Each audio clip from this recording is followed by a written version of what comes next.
আসসালামু আলাইকুম। যারা বাড়িতে অল্প পরিসরে মুরগির বাচ্চা পালন করেন তাদের জন্য এই ভিডিওটা। ছোটো বাচ্চাদেরকে কিভাবে খাওয়াবেন বা কি খাবার দিবেন, কি খাবার দিলে তারা দ্রুত বড় হবে সে বিষয়ে আলাপ করব।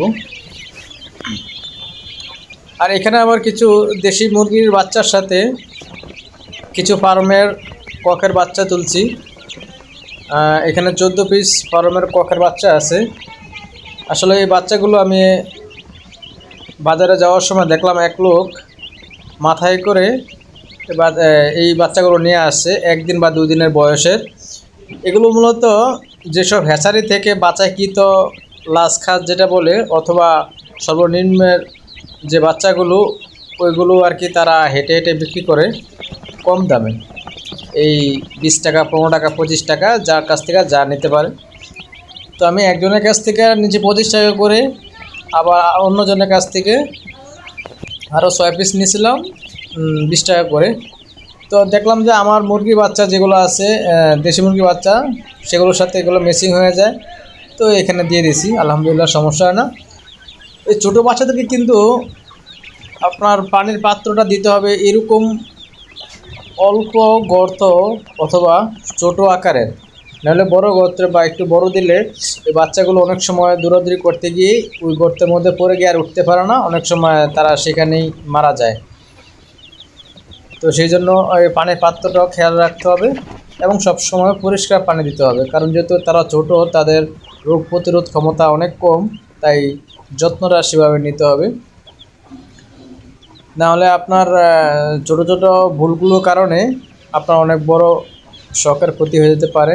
বা শখ করে আপনার মুরগির বাচ্চাগুলো লালন পালন করতেছেন, যদি দেখেন যে কোনো বাচ্চা মারা যাচ্ছে বা আপনার অবহেলায় সেগুলো নষ্ট হয়ে যাচ্ছে, তখন নিজের কাছেই খারাপ লাগবে। আর অবশ্যই বাতির ব্যবস্থা করতে হবে, সেটাই লক্ষ্য রাখবেন। আর ফিড বা খাবার সোনালি স্ট্যাটাস, যেটা গুঁড়োটা কাজে ফিড, সেটা দিবেন। এই খাবারটা দিলে মুরগি সুস্থ এবং সবল, এবং তারা খেতেও খুব স্বাচ্ছন্দ্য বোধ মনে করে, কারণ তারা যেহেতু ছোট। আর ছোট থেকে আপনার 1 মাস বয়স পর্যন্ত যদি এই খাবারটা খাওয়াতে পারেন, তারা দ্রুত বড় হয়ে যাবে। তাদের কাছে কোনো অন্য কোনো রোগ বা খানা অরুচি বা দুর্বল এরকম রোগে আক্রান্ত হবে না। তা আপনার বাচ্চাগুলো ভালো থাকবে যদি এই খাবারটা দেন। এবং আপনার এই যদি দেখেন যে আবহাওয়া ঠান্ডাজনিত অথবা শীতকালীন, তখন কিন্তু লাল বালব ব্যবহার করতে হবে, লাল বাতি জ্বালিয়ে রাখতে হবে।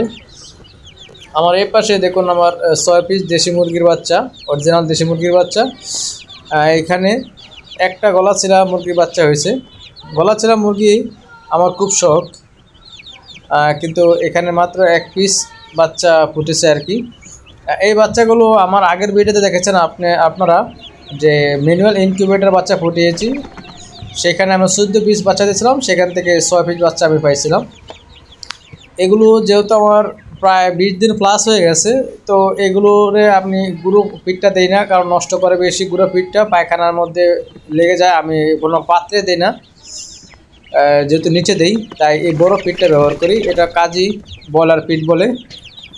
এই ফিডটা খাওয়ালে তারা দ্রুত বড় হবে। আর যেহেতু ওগুলো ছোটো বাচ্চা, ওই বাচ্চাগুলো আপনার এই বড় ফিডটা খেতে পারবে না, তাই যদি 20 দিন প্লাস বা 1 মাস প্লাস হয়, তখন এই ফিডটা দিতে পারেন, আলহামদুলিল্লাহ। আর এগুলো দেখেন এখন খানা খেয়ে তারা খুব রিল্যাক্স বোধ মনে করতেছে। তো আলহামদুলিল্লাহ, আমার এখানে 6 পিস বাচ্চা যে ফুটেছে, সবগুলো বাচ্চা এখন পর্যন্ত সুস্থ আছে, ভালো আছে, মাশাআল্লাহ।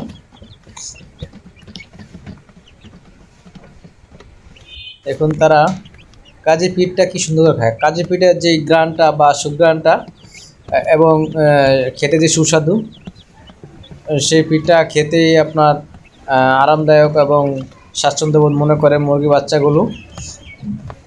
বাজারে অনেক সময় একটু কম দামে অনেক ফিড পাওয়া যায়, সেই ফিড খাওয়ালে আপনার দেখবেন যে মুরগিগুলো দিন দিন অসুস্থ হয়ে যাচ্ছে, শুকনো হয়ে যাচ্ছে।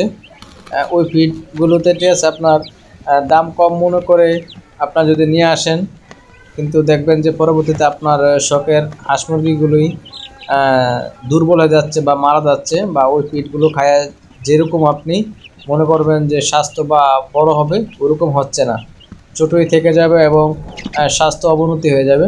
তো সেই জন্য আপনারা কষ্ট হলে যেহেতু শখ করে একটা জিনিস পালন করবেন, যারা আপনার বাণিজ্যিকভাবে পালন করে তাদের হিসাবটা ভিন্ন, কিন্তু তারাও কিন্তু ওই 2 নম্বর খাবারটা খাওয়া না, তারা ভালোটা খাওয়ানোর চেষ্টা করে সব সময়, কারণ তারা বাণিজ্যিকভাবে লাভবানের জন্যই তারা লালন পালন করার পালন দেয়।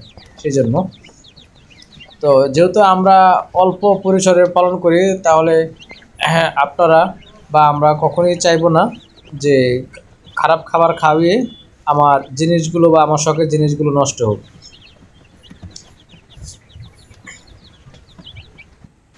তো সেই জন্য 5-10 টাকা অন্য খাবারের চাইতে কাজী ফিডগুলো যদি একটু বেশি দাম, কাজী ফিড বা নারিশ ভালো মানের কয়েকটি ফিড আছে বাজারে, তা আমি সবসময় কাজী ফিডটা খাওয়ানোর চেষ্টা করি।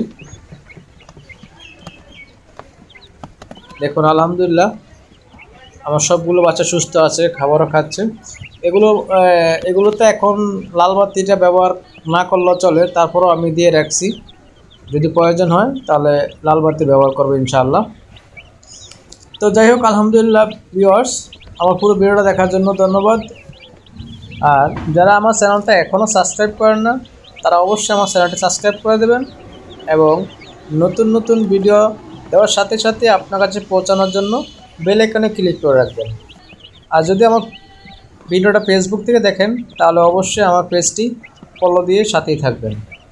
ধন্যবাদ। আসসালামু আলাইকুম। সবার জন্য শুভকামনা রইল।